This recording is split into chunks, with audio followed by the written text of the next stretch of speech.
up, everybody? Welcome into the Fantasy Effect. It is myself, Jay, with Holler here tonight. Ron is he's on the pup list.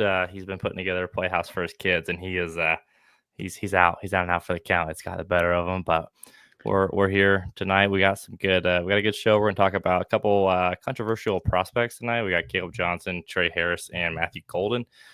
Two of those especially have been kind of hot topics in our Discord and just throughout, Dynasty Twitter the last few weeks here. And we'll probably continue over the next month before we get to the NFL draft. But before we get started on that, we did get some big news. Ja'Marr Chase and T. Higgins both got big contracts. What did you think of that? Are you surprised that Cincinnati paid up to get their guys? I think I was just more surprised about T. Higgins, I guess. Sure.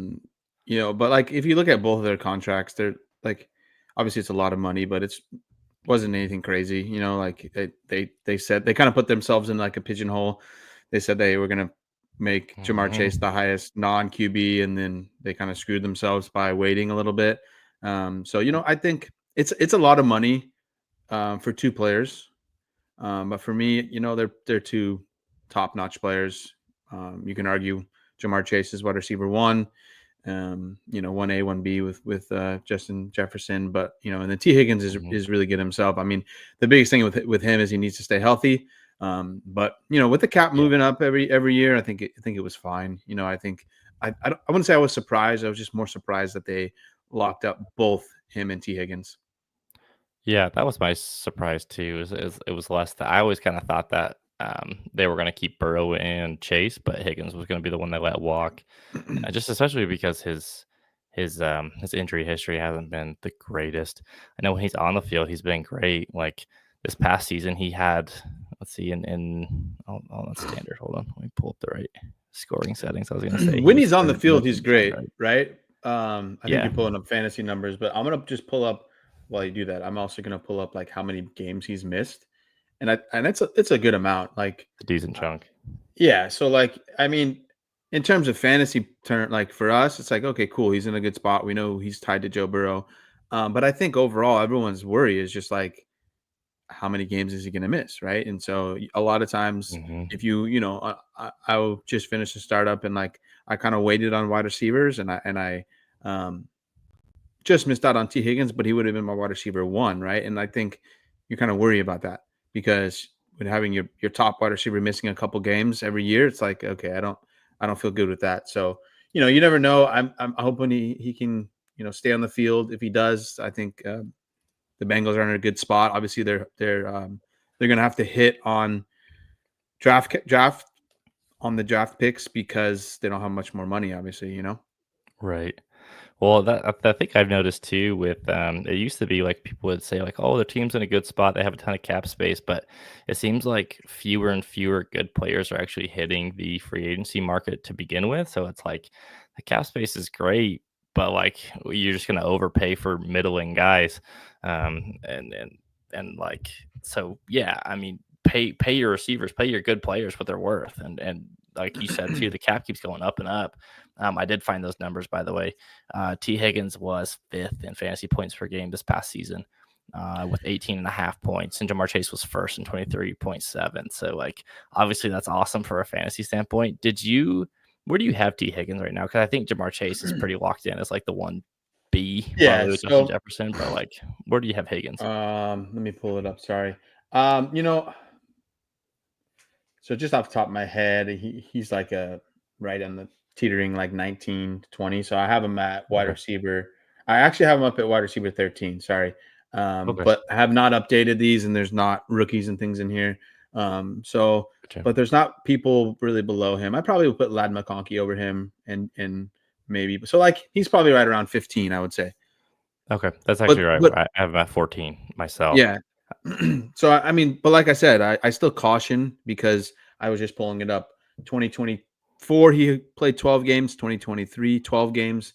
And then 2022, he had 14 games, right? So he's averaging 13 games per year, right? Which is now, you're missing you're missing 4 games. So, I just caution with him. But I mean, I think, people are Some people are kind of like in the middle with him, so you can probably get him in a good spot in the startup.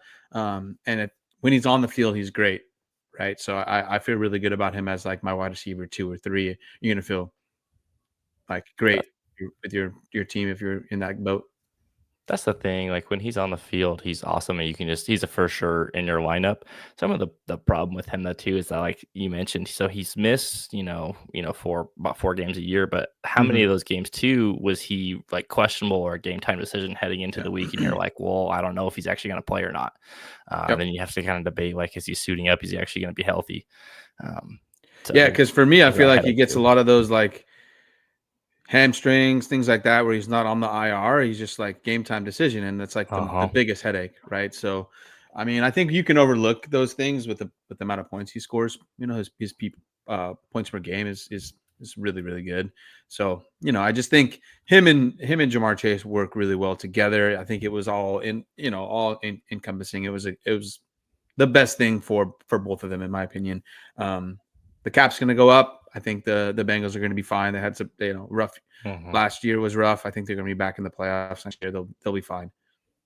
As long as they can figure out how to field a defense to stop somebody. I, Um, yeah, but I mean, I think that their coaching staff is good. I think they picked up a new good offense or defensive Sure. coordinator. Excuse me. So I think they'll be all right.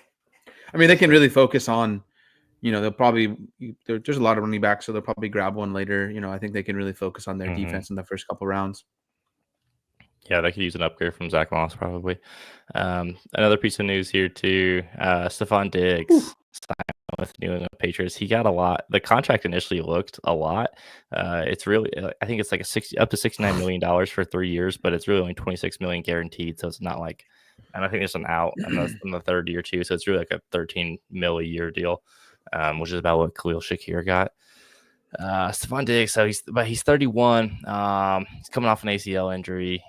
It's surprise, right before this news came out, he's ahead of schedule and looking great. So I don't think anyone's ever been behind schedule at this time of year coming off an injury. Yeah. So I don't know what to expect. He was fine last year for the most part, but I mean, what do you expect anything for Stephon Diggs? And do you expect him to be ready to go like right when the season starts, or do you think he's going to be a slower ramp up, maybe like a POP guy? Yeah, so I would think he's going to be on the pup. I think they're going to ramp him up slowly. I think maybe he'll be ready in the beginning of the year.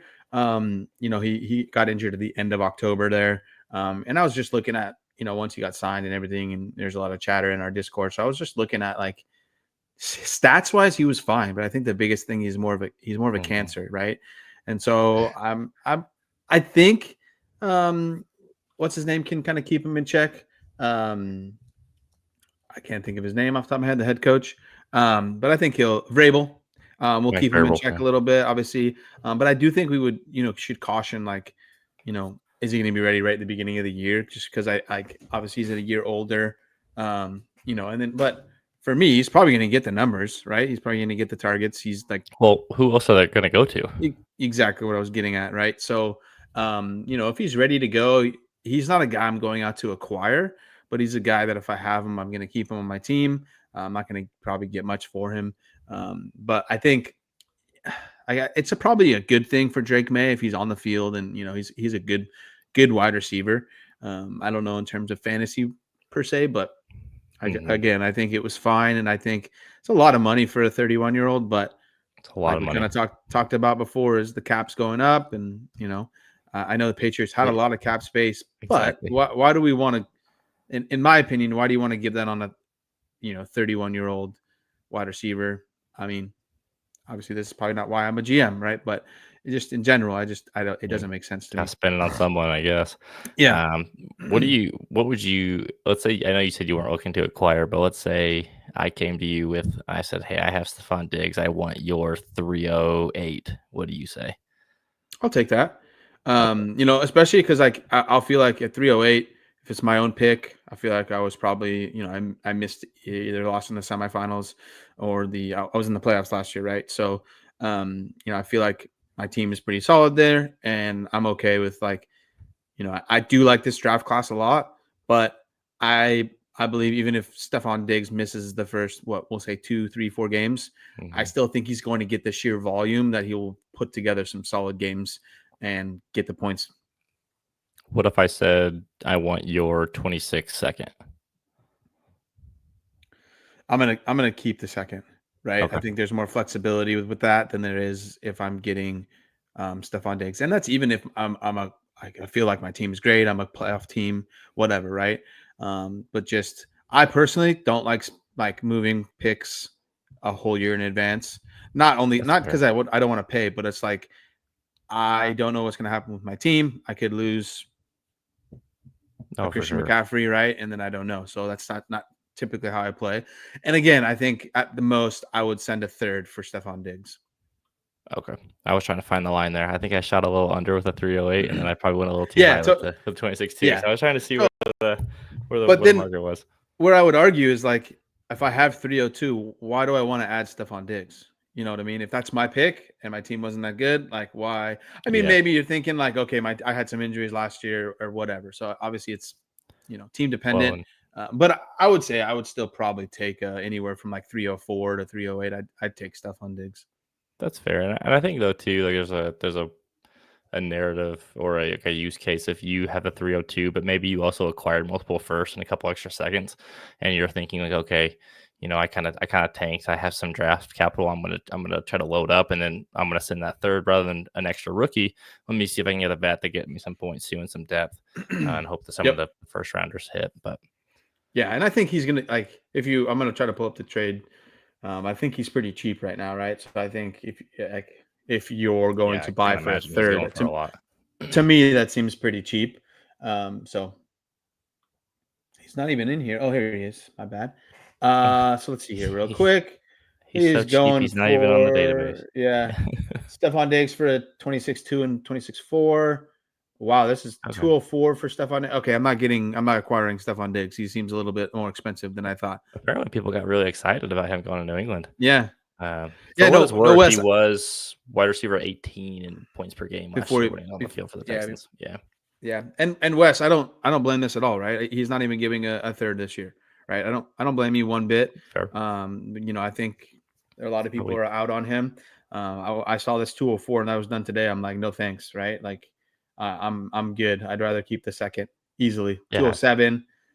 Brandon Ayuk for Stephon Diggs in 211. Smash Brandon Ayuk. Okay, this is It's probably crazy. not good business to send significant draft capital for a 31-year-old wide receiver coming off a serious ACL injury. So that being said, I think about a third is about the max I would go. That being Ouch. said, it seems like there might be a little bit of a market, so maybe I can see if I can. Yeah, I might. Exactly. Now that I see this, I'm going to do it the other way. I'm trying to move him. All right. Some of the other big news: the Giants signed not one but two quarterbacks over the last week. At first, I signed Jameis Winston, and everyone got super excited from Malik Neighbors, just hammering deep balls. And then they signed Russell Wilson as well. I would assume Russell Wilson's probably going to be the one who's going to get the start for the Giants. But what is your take on this with Russell, and then also with Neighbors? Just wait until they sign or they draft Shedeur Sanders. Boom, boom, boom. No, I think I was more excited with Jameis Winston. He likes to huck the ball around, and I figured, he was just going to pepper Malik Neighbors. I think George Pickens was solid with Russell Wilson. So I think Malik Neighbors is a significantly better wide receiver. Obviously, so I think he'll be fine with Russell Wilson. It will be an upgrade in what they had last year, obviously. But I just was a little more excited with Jameis Winston than I was Russell Wilson. And also just for the Giants, it's like, why, you had Jameis Winston. Why are we going on? Yeah, that didn't make sense to me either. Signing Wilson as well, right? And so I would assume that they're not going to take a wide receiver at 3. But you never know what they do. So I might want Travis Hunter from what I've heard. Which would be cool, but I think in that realm, he's probably playing, he's probably playing DB or so with a little bit of wide receiver, which is unfortunate. So, but yeah, no, Wes, that's really good. Wes says Russ is Winston without the fun, which is spot on. So true. Right? That's part of what makes Jameis Winston fun is that like you just never know. Like it could be like an absolute dart, it could be the worst interception you've ever seen. Sometimes both, back to back Yeah. drives. You just never know. Plus, he's eating W's on the sideline, giving great pregame speeches. It's fantastic. So, Yep. Yeah, that one's gonna be interesting to see how that one plays out. I would assume. Would it surprise you if they both start games this year at some point? Not at all. I think I'll just assume that I would assume that the general manager, Joe Shane, and Dable is just trying to keep their job, right? So they feel better with Russell Wilson. Russell Wilson had a Super Bowl. I think that's what they see, and they're like, okay, we got to get this guy because I think he's going to put us in a better situation. Which I disagree. I think they're this apples to apples. Two guys trying to keep their job, and they sign two kind of veterans at this point in their career that aren't going to help you win games, and you're just kind of prolonging the inevitable. Yep, agreed.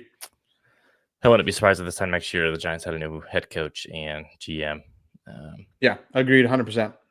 Unless they surprise us and Russell Wilson plays well. I mean, they have good pieces, right? So, I mean, it's a few. Well, okay, yeah. I mean, after I said that, I was like, they're in a tough division. I think at best they're what, like, I mean, they're probably still fourth in that division. Like, I mean, Philly and Washington are really good. Dallas at least has some level of competency.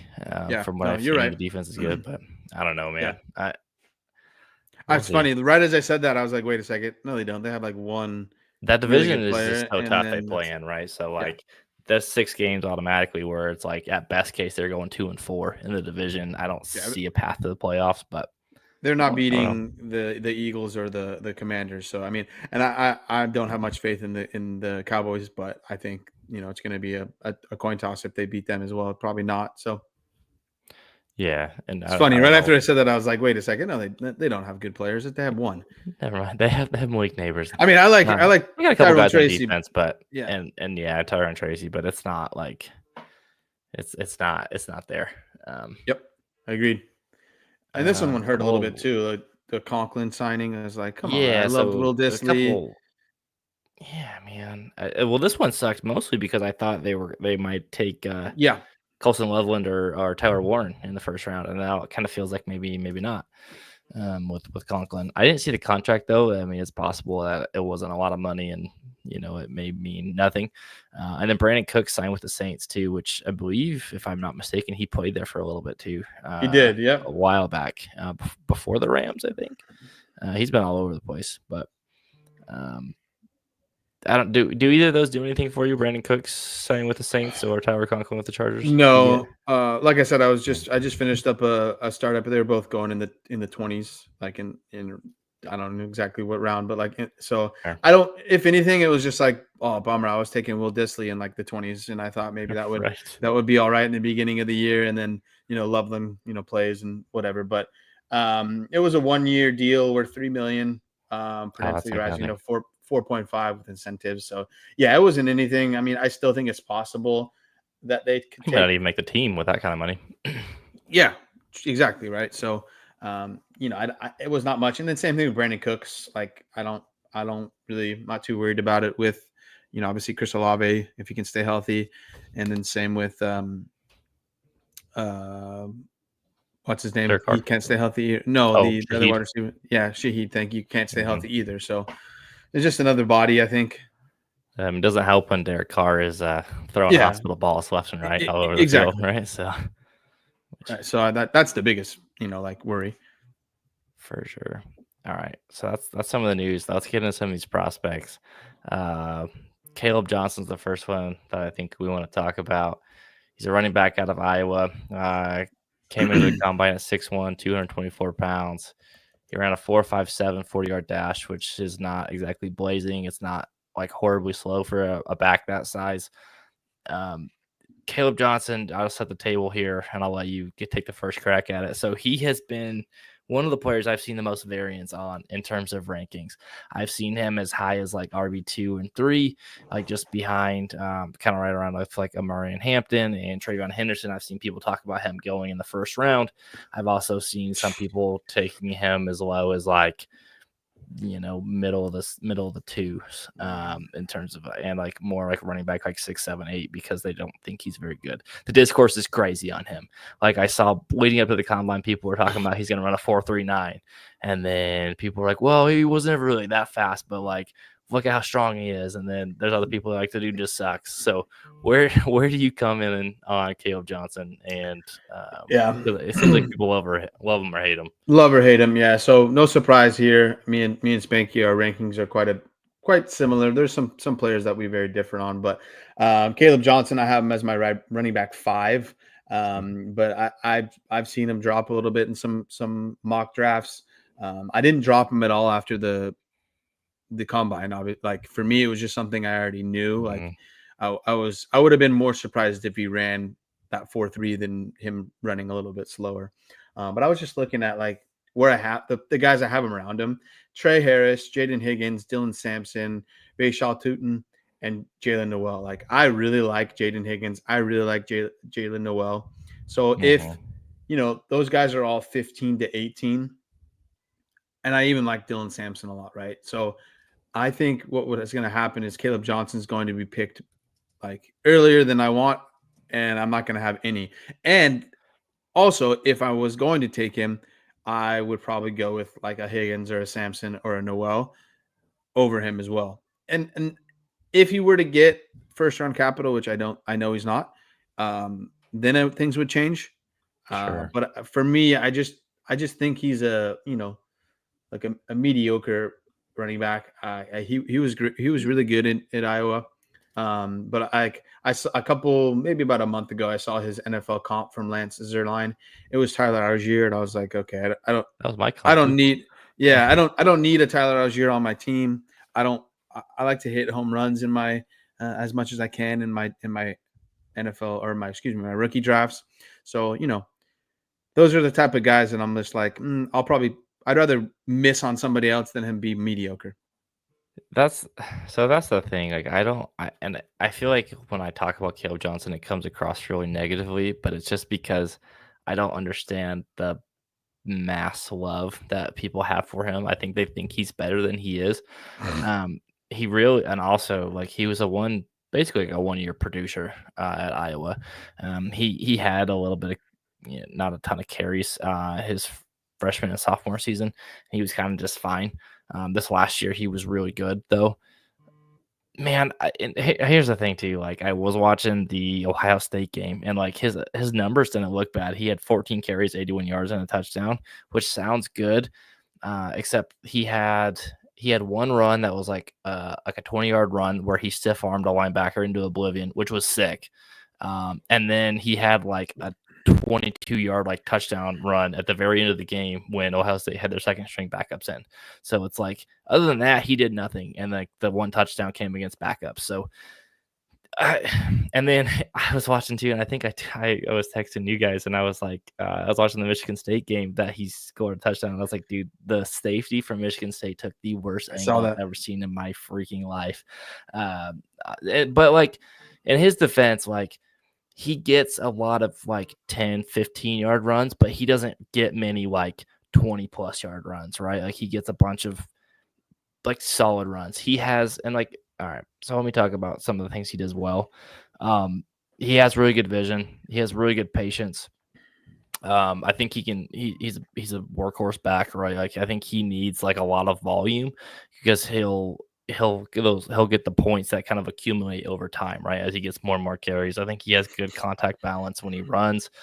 The issue is like he doesn't have that elite speed. He doesn't even have like above average speed, right? When he gets into the open hole, like he kind of gets what's blocked for him and can kind of like make some cuts, and he can like kind of run over people, but it's not like consistent enough, I think. Also, the passing game is a huge question mark. Part of that is because Iowa just didn't let him do it. Like they don't throw to their backs every and then when they do, it's like a little like dump off in the flats or like a screen pass. It was never like him running a route. I have no idea if he can do it. Maybe he can, but the offense didn't let him. The other thing too is the pass blocking. He basically didn't ever. He's Isaiah Pacheco. He runs a little less angry than that, I think. Yeah. The other thing is the pass blocking. So I don't think he's not going to be able to get onto the field on third downs, like unless he takes like a major step forward. Maybe he has it, and to me, I don't think he does. So I the comp I had down here is Tyler Algier and also like Stephon Ridley, who had a nice year in New England. And to be fair, Algier had a nice year in Atlanta before Bijan got there, but both of those players got replaced later on, early in their careers because there's limitations to their game, right? They're volume dependent. They're not gonna be like that true like home run or like elite running back that's going to help your offense. They're just solid, good NFL players. To me, I think he's like a change of pace back, right? And it's a guy that's not going to stay on the field. And for me, I think you talked about it, but like that pass blocking, he's not going to be on the field if they're down. If they need a pass, like if you need 8+ yards, he's not going to be the running back on the field. So, and then I don't think he's also going to be the running back in the red zone. So therefore, you're taking away, valuable snaps, and then also you take away those points from a touchdown. Then I just think he's going to be not the greatest fantasy asset, right? Mm-hmm. And so when you have other running backs that are behind him, like a Samson or a Baishal Tutin, I just think there's more upside to those guys if you're just looking, Definitely. At running backs. Then there's other wide receivers that are going to go a little bit later that I think also have more upside too. So for me, it's just there's other guys in this draft that I'd rather take, and maybe he has one good year like a Tyler Algier did, but I think he's easily replaceable. I just think he's not going to be your all around, which obviously you don't need that in the NFL, but unfortunately I think he's going to be on the secondary side of that. That 1-2 punch. He's unfortunately be the 2 on the punch and not going to be in the red zone. Maybe going to give you 10. He gets a big 10-yard run and then they're going to take him out, whatever. So I just don't feel confident in taking him in the first, maybe 16 picks in the draft. Yeah, I mean, I think he is a good short yardage runner, so there's a possibility he could get goal line carries, which would be nice to his value. I think the biggest thing too is like, okay, where does he end up going in the NFL draft, right? And like, I kind of wanted to break this down a little bit. So like running backs and that are outside the first round, but it's still a top 50 pick, they kind of average around 12.5 PPR points per game. I don't think he fits that bucket. I don't think he's a top 50 guy. I think he's more in the next bucket, which is 51 to 75, which is basically back into the second, early third. And that is more in the 8.5 points per game, which leads me to my next point of, I think best case scenario for him, right? Like he's a middling RB2 on your fantasy roster, right? And like, I don't think there's anything wrong with that. Like you need RB2s, but I think he's getting priced out like he's going to be like a top 12 running back. And I just don't see that in the cards for him. When I was running together some of our Fez scores, which is like our fantasy effect scores, I nicknamed it Fez later this week and I liked it. And so I'm rolling with that now. But love basically it. out of 24 graded running backs that I have for this year's class, he was 16th, which is bottom third if my math is correct, or I guess technically right above bottom third. Maybe my math sucks. But and then that's just like on his pure prospect numbers. If you factor in his draft capital, he goes up to 5th. That's assuming a third round draft capital. Obviously, because draft capital means more than some of the other metrics. But I think he's easily behind the big 4 running backs in Genty, Hampton, Trevion, and Judkins. I just don't see a world where he goes above both of, all 4 of those guys, unless one of those guys slips and Johnson gets just like a absolute incredible landing spot. But yeah, so for me, he needs to go ahead of, Judkins or a Henderson in order for me to take him in the first round. I was just pulling up some news, and a couple weeks ago, there was an article about him, falling in a lot of mock drafts. to the third, which in my opinion wouldn't be terrible if he goes in the third round for him, right? This mock here had him going to the Chargers in the third round, and so like, I think that's a good spot. So for me, he's firmly running back 5. I think last night in our mock draft, or maybe it was the night before, he went at 201, and for me that's too early. Like I said earlier, I get on board with. yeah. So for me, that's still too early. I'd rather take. I just had my rankings up. I'd rather take like a shot on Travis Hunter at 201. I'd rather take Trey Harris, Jaden Higgins. So some of those guys. And I just, for me, I like I said earlier, I would rather, swing for the fences with one of those other guys than have a middling RB2 on my roster. That's fair. I have him in the 202 to 207 tier right now. Yeah, that's one of those guys too. I mean, in Bashal Tootin, I love Tootin, but I kind of expect him to drop a little bit. I don't think he's going to get the draft capital that I'm hoping for, but he's a fine player. But like Dylan Sampson's a guy I think is going to go in the same area, kind of in that third round kind of area, and I'd much rather have Sampson. He's way more of an electric athlete, and he has way more upside than Johnson does, right? And I think everybody knows this now. Like, we've talked about it a few times. We've talked about it in the Discord. And it's like, if I was at 201 and Caleb Johnson's there, I might try to shop the pick and move back, because I know I have a group of like 5 other guys that I would be fine taking. So that's kind of where I'm at. Like like I said earlier, I don't really want a middling running back on my team. And you can make the same argument for Dylan Sampson, Bashal Tootin, but I think Sampson has a little more a possible upside if you were to land in the perfect situation, right? So I haven't moved my rankings at all since the beginning of March. So I have Caleb Johnson at 14, same as you, that 202 to 7 tier, and I could mix and match any of those guys right now. And so, but yeah, in any mocks, you're not going to see me take Caleb Johnson at 201, 202 if I'm in that spot. It's just not somebody that I'm, after doing some watching the videos and film and stuff, it's not somebody that I'm like, I want that guy on my team. No, for sure. Just kind of looking at some guys going around the 201 right now in ADP for startups. Josh Downs, Michael Pittman, Courtland Sutton, Geno Smith, all guys, Travis Etienne, all guys I'd rather have over Caleb Johnson, I think. 100%. We are degenerates, and we had one startup where we had rookies in it. Hopefully this doesn't take me too long, but Caleb Johnson was taken. I think he went early, didn't he? Like at 111, I think. I think that's what it was, 111. Yeah, and I'm just trying to see where he was taken. He was taken at 7-8. There was a big wide receiver run there, but he was taken right after Derrick Henry. If I just do running backs, Kenneth Walker was taken one running back ahead, but which was like a whole round ahead. So, and then guys that were still on the board for running backs were David Montgomery, Monty, Tyrone Tracy, Chuba Hubbard, Joe Mixon, Alvin Kamara. So like, I think I'd rather have any of those guys and take somebody else at that 7-8 spot than I would with Caleb Johnson. Obviously, here's the thing with some of those guys. Like, yes, obviously some of them are like veterans, but like like Derrick Henry and Kamara and Mixon, like what you're getting. Caleb Johnson, we don't know if he's going to be good, right? Like I think he can be okay. I think he can be solid. I don't know though. Those other guys we know are good because we've seen it time after time, right? Like David Montgomery, to me, that's a smash.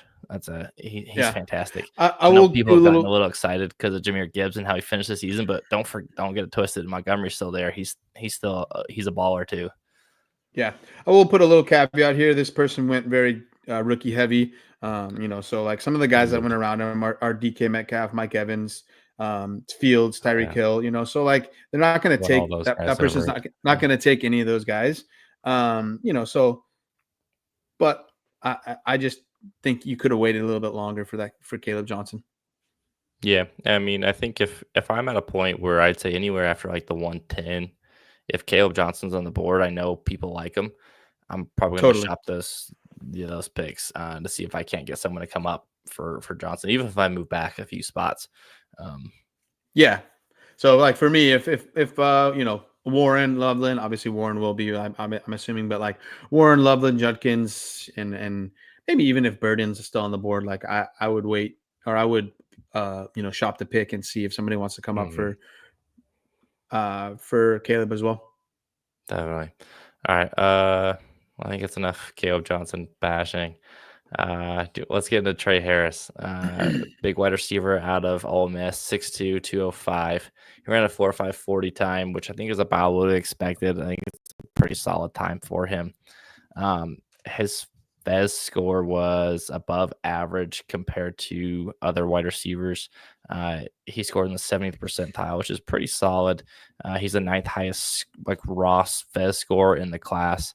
With a projected draft capital, he's going to be up in 6th or 7th, depending if he goes top 50 or top 75. I don't think we really talked too much about Trey Harris, but how do you feel about him? Do you like him? I know he's a little bit older, and some people get a stick in the mud about that. He's one of those 5th-year super seniors from the COVID years. But what do you think about Trey Harris? I'm not too worried about the age there. I like the 6'2", 205 is really good, and that 4.5 is pretty darn good for that size. I feel like he's pretty polarizing. I've seen him like mocked in the first round, and then I've seen him mocked in like the back end of the second or the third. Right. So for me, it's really gonna depend on where he's drafted. I like him a lot. Right now, he's my wide receiver 6. Right next to Jaden Higgins and Jalen Noel, the Iowa State boys. So I think Higgins and Noel could be better wide receivers in the NFL. But again, Trey Harris has that big frame. I think Higgins, if I'm not mistaken, is like a big wide receiver as well. He is. He's a big boy. Yeah. So, but yeah, I think Trey Harris has the size, in the speed. So for me, I think if he lands in the right situation, he could be a really good NFL wide receiver. Oh, definitely. I mean, dude, he put up 1,000 yards in 8 games this year, and he left a couple of those early because he got banged up. Yep. So it was basically 1,000 yards in 6 games, realistically, because there's a handful of games he only played double-digit snaps, like 12, 15 snaps. So he was torching people too, and it wasn't just like bad teams, like. It was, I mean, he was lighting them up some good teams. Like Kentucky had a good defense. He went for 176 and a touch against them. LSU, I mean, say what you want about LSU, but he went over 100 yards and touchdown for them. Florida had a good defense. He only played 12 snaps, and he had a 43-yard touchdown in that game too. Like he was lighting people up. He came from a smaller school at Louisiana Tech. And then transferred to Ole Miss later, played in Lane Kiffin's offense. He was fantastic. I think he probably could have come out last year. He went back to school. I think he helped his draft case. I don't think he's a first round guy, right? Yeah, I think agreed. He is probably like an early second. I think he's going to be in that bucket of wide receivers that go in the like top 50, but outside the first round. Let me pull up, I have a number for him. Yeah, so wide receivers that fit that category, about 8 points per game PPR. If he falls below that, it drops down to about 6, which is a little scary.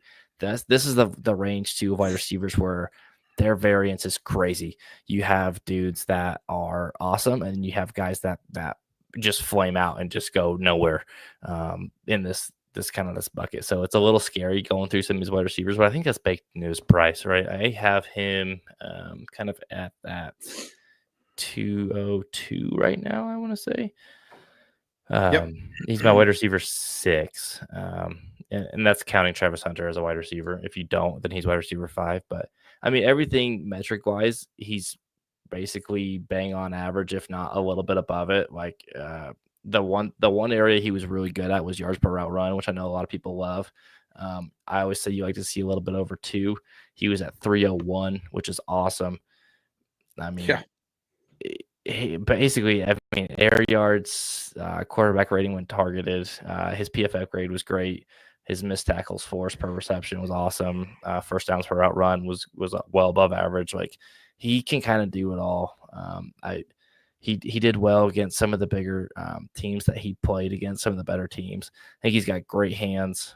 He's really good at the point of the catch. I think he's a true threat at all three levels of the field. He's got some yak ability to him. Some of the things I did see a little bit, like he did struggle against getting off the line of scrimmage occasionally, and then sometimes he doesn't always separate as well as he should. But I've also seen him route up dudes, so like I'm not overly concerned. I think he's going to succeed, but I think he is landing spot dependent. I think he's going to need a good quarterback that can just like sling it to him. The player comp I had from him was Slot Boy himself and Michael Thomas. Where do you have Trey Harris going in your rookie ranks? And yeah, so right now I have him at wide receiver 6, right as 203. Perfect. But I have a tier right there with the 3 other wide receivers and like Caleb Johnson, Dylan Sampson, and Bashal Tutin. So I really like Trey Harris. I like, like I said earlier, the size and things like that. I think he can, he's going to be a nice wide receiver 2, I feel like.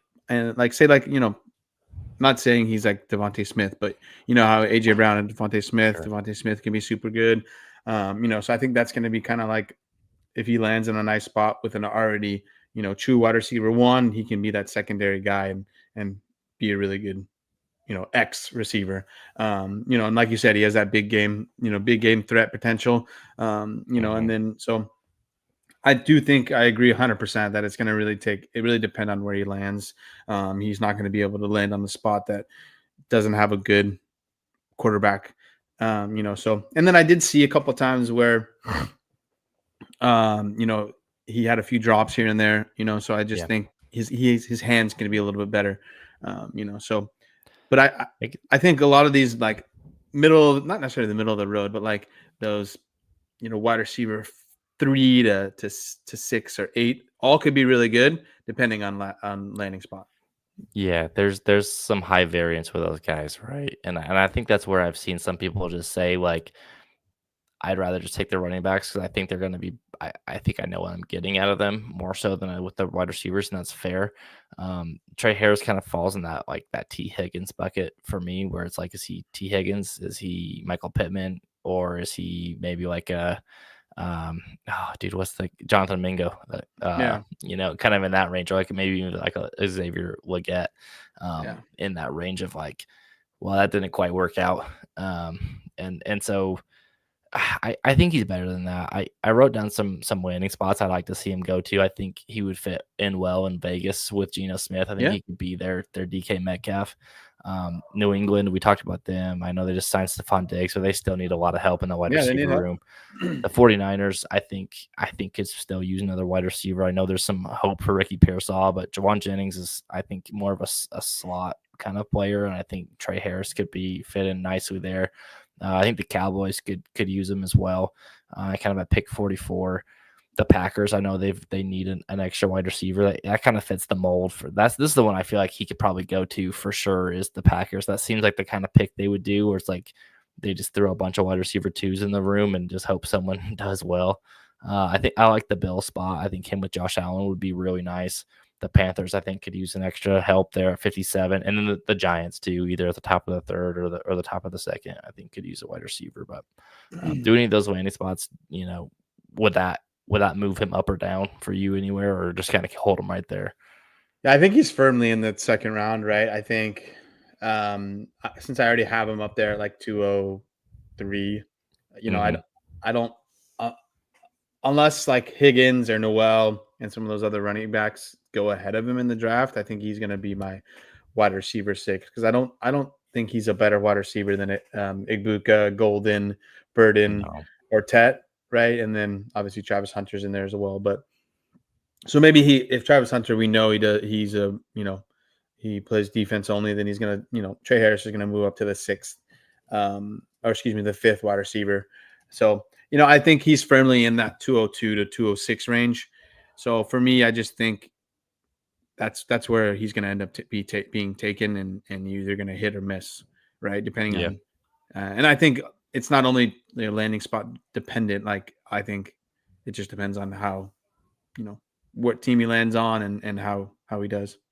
The thing with him too is I think we'll know, right? Like I think he's gonna show up kind of early on in his career. He's gonna flame out and do nothing, so you can kind of move on Yeah. if it doesn't work out, right? Which Yeah, and like I think knowing rather than waiting around for forever. Yeah. Right. And I think you hit on it earlier, but like for me, I'd rather take a Trey Harris than a Caleb Johnson because of the possible upside Sure. of him, maybe being a wide receiver one, and then Caleb Johnson, we kind of know, okay, he's going to be that, like we said, out of that mid-lane running back too. Ceilings are greatly so, different. Yeah. Yeah. So that's kind of where I'm at, especially in the second round, right? Like you want to find those players that have that the higher ceiling. Yeah, I think so too. Like that's just kind of the way I play is I shoot for the upside rather than the floor. If you want to go for a floor, then I can see people taking Caleb Johnson over Trey Harris. But personally, let's go for the moon. Let's steal the moon. The quote grew. Absolutely. Yep. All right. One more wide receiver to talk about here. Matthew Golden, wide receiver out of Texas. Okay. So he's 5'11", 191. So he's a little bit on the smaller side. He's got a bit of a leaner frame. He started his career at Houston. He torched Texas when he was at Houston. And then, surprise, surprise, Texas said, hey, here's some NIL money. He came to Texas this last season, and he was their best wide receiver. I think they kind of thought he was going to be like a secondary option to Isaiah Bond, but I think he kind of took over the show. He kind of suffered from some poor quarterback play, I would say. Houston, he didn't have the best quarterback. And then Quinn Ewers, I don't think overly highly of him either. Bearing the lead a little bit, dude ran a 4.29 40 time at the NFL Combine. Absolutely zooming. Now, here's where things get a little dicey with Matthew Golden. His analytics aren't the greatest, right? His profile, you can point to it, and a lot of the spots are he's either average or he's below average, right? Like he doesn't have an impressive yards per route run. It's only at 1.74. I always talk about you like to see over 2. Some of his, first downs per route run are fine. His targets per route run are solid too. They're kind of all within average. His quarterback rating, 1 targeted, definitely fine. PFF grade, fine. He doesn't like stand out in any like one area, which is always a little scary, right? But this is where you have to make a decision, right? When you're evaluating these prospects, is it all just film? Is it all just analytics? I like to do a little bit of both. What I see on film from him is that he's solid. Like he's a hell of a player. He scored a lot of touchdowns. He got open all the time. He's fast, and I don't think he's just like track speed, like straight line fast. I think he's like legit fast. I think he plays like that.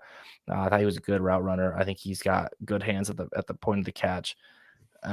He is smaller, so he's not as good at the run blocking area. So if no block, no rock, it might be an issue. And then he doesn't do a ton after the catch, right? But like he's I talked a lot. What do you think about Matthew Golden? Yeah, so I like Matthew Golden quite a bit. I picked him up on like 1 or 2 Devy late, like some of our deeper Devy leagues, and I got him when he was on Houston, and then he went, and then I was like, oh crap, he's probably going to be like this, mediocre, whatever wide receiver, and go in like the 4th, 5th round, and flame out. And then last year, every time I watched the Texas game, the guy was scoring touchdowns, and so and that's the first thing, like. I am a little bit analytics, more just like a film guy that like I like to see if I see a guy scoring touchdowns, I feel like that guy's going to be, Sure. it's going to show up, especially with a crappy quarterback. So if you can do it with Quinn Ewers, I think you can do it with quite a few quarterbacks in the NFL. For me, like I think it's gone a little too far with people saying he could be the first wide receiver taken in the NFL draft. For me, I still think that's that. But for me, he's the wide receiver 2 now. He's firmly over Luther Burden. I have seen a lot of people say like Igbuka is the safest wide receiver. It could be the best wide receiver after the first year, which I probably can agree with that. But I think the ceiling on Matthew Golden is pretty high, right? I think he could be, if he puts a little bit of weight on, he gets a little better in the blocking department. I think he can be a wide receiver that does not leave the field. Just because his sheer speed, he breaks away from people quite a bit. The guy was always open last year. So I just think that's 7-Eleven, something that, baby. yeah, I just think that's, something you can't, get that out of your mind. And if I can't get it out of my mind, I certainly, think a head coach can't. So, I think there's a few weaknesses for him, but for me, I just think a lot of what he does well kind of overshadows his weaknesses and the things that and some of the things like his blocking and his size, I think he can get better at. Obviously, I think Sure. he can put a few pounds on, and then I think he can, get better in the blocking department. Definitely. Here's the thing, like it's he ran a 4.2940 and people are gonna be like, oh my god, like no one was talking about him. Then all of a sudden he ran super fast, and so everyone's like, oh, it's just because he's fast. Like, well, we knew he was fast. Like you could see that on tape. That wasn't like a new thing to me. I do think there's a little bit like I know like Kyle Krabs has him as his wide receiver one, and I think Daniel Jeremiah does too. That might be a little. I think there's a little bit of like prospect fatigue with Ted McMillan, where people like have been Totally. tired like talking about him a bunch, and so they're kind of bumping him down, trying to find some warts on him. I think Ted's fine. I think he's still wide receiver one. I think Golden's the two though. I have him. So I have him a little higher than I think anyone else does. I have him up at wide receiver 2, but at the 107 overall, which I don't think I'll have to take him there, but that's where I have him. Where is he in your rookie rankings? I think I Yeah. might be a little on an island here. Yeah, a little bit higher than me. He is at wide receiver 2. He is at 9, so just a few spots below. Okay, But it's not obviously, bad. I think I don't like these quarterbacks. I've talked about it many, many times, and so like I have Shador Sanders below him. But if Shador goes Me in the too. first round, in the first couple, obviously he's going to move up, and then Golden's going to be a little bit lower, right? So, but for me, I feel really comfortable taking him at 110, and 110, 111, obviously. Mhm. And so, and I think that's, people are not like, a lot of people are like, I've seen him, I think 2 days ago, he was taken at 201. So that's an awesome spot. But I just think it's really going to depend on if he does go in the first round and where he lands. I've seen a few spots like in a couple mocks, Cardinals, Commanders, Mm. Seahawks, Commanders, I like. so two out of those spots, I don't know if Kyler Murray can do it. I don't know if Sam Darnold can, I just feel like he does some of the same things as JSN. So if he were to go to the Seahawks, they kind of have two of the same guys. I know he plays more on the outside, but Yeah. I just think they kind of I get what you're do a saying. little of the same. Yeah. So I think it really will depend on where he goes. Like, cause I just pulled up, mock drafts, and I see Seahawks, I see 49ers, I see Cardinals, I see Commanders, and I see the Eagles, just like all right there. It's like, okay, he's all over the place. So it just really depends on, and out of that, I really, to be honest, only like, I don't mind the 49ers but I really like the Commanders. Mm-hmm. I do too. So for him, I think it really will depend on where he goes. I think if he goes in the back end of the first, I think a nice spot could be the Bills. I feel like that would be a really nice spot. So at the end of the day, though, I think it really will depend on where he goes. I think so. The Bills is probably my favorite spot. I don't know if he makes it to 30 is the problem. I do think though the Texans at 25 and the Rams at 26 might be nice. I think he fits in nicely both those spots. Outside of Nico Collins and Houston with Christian Kirk in the slot, I think is a really nice wide receiver trio that they could have there.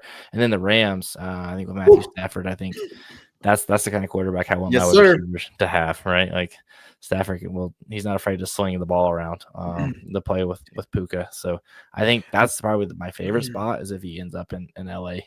Actually, either of the LA teams. If he goes to the Chargers with Herbert too, I'd be down for that too. Get Quentin Johnston's. Unfortunately, I think the Rams will go the boring hands route off the field. Yeah. So yeah, that's what I'm saying. But I would love that for the Rams. But yeah, Texans, Rams, Bills, and Chargers as well. Any of those, even Broncos. The Broncos need a wide receiver. Broncos with Bo Nix would be nice. Yeah. So there's a lot of good landing spots, especially there's a lot of good quarterbacks right now, and so just talking about it, the ones that pulled up on when I put in Google were like all gross, but the ones that you put on the on Well, the I handpicked some dog. of my favorites to Yeah, be fair. So naturally he's gonna go to like the Ravens or some crap, yeah, right? Where it's like, that well, would that would goddamn. suck.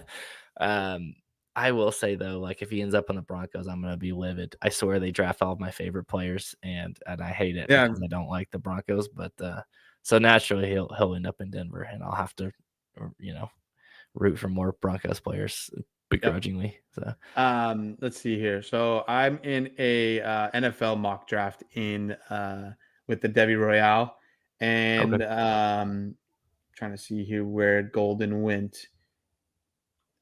He went. Why can't I see it? I guess I'll just give me 1 second. you're good. He went to the Commanders at 29 That's a nice spot. in this mock. So yeah, I think that would be really good. So yeah, just looking at kind of in that area, like we already talked about, but Texans, Rams, Commanders, or the Bills would be awesome. For sure. So let's see. We're about, I think, less than a month away from the draft, right? Yes, sir. We are getting so close, and then we can stop talking about like, oh, what happens here, what happens there. We actually will know. I believe while we're on the subject of the draft, I think we're gonna do a draft party. So that'll be Let's fun. go. If you're a patron, you can come hang out while I watch with us. I'm going to put together. I've been working on something, so when we're watching the draft live, I'm going to update my rankings with live analytics scores, landing spots, and kind of move my rookie draft board around live, so you can hang out with us, and I can kind of talk through that as well. I think that'll be a lot of fun. But we're almost there. And then I think we're yeah. One other thing to look forward to is we've been doing mock drafts the last, I don't know, month and a half, and we've gotten 6 so far, so we'll hopefully get at least 2 more, and then we're going to put all those numbers together and give you a little bit of pre NFL draft fantasy effect ADP. You know, so we'll put all those numbers together, and we'll either do it the week before or maybe the day before the draft, Sure. and give you guys a little bit of, you know, maybe we'll do a little bit earlier for anybody that does a draft before the If anyone's reading the comments, you really need to join the Discord so you understand that joke. Otherwise, you're just probably or well, maybe it's better left unsaid. So we love the analytics. I'll We just do. leave it there. The big analytics. A, the big A analytics. Gotta love it. All righty. But yeah, we got a lot of cool things coming up. So you should Dude. just, join our Discord. It's free. We have a Patreon as well. So join And, up. After the rookie season 2, we can get into some Debbie content, which I think will be a lot of fun. Kind of more on the dead season, but get some projections going. But yep, come join the Discord, come join the Patreon. We got a lot of fun stuff going on here, and we always appreciate you guys tuning into the show. With that said, we're gonna peace out. See you guys. That's your next week.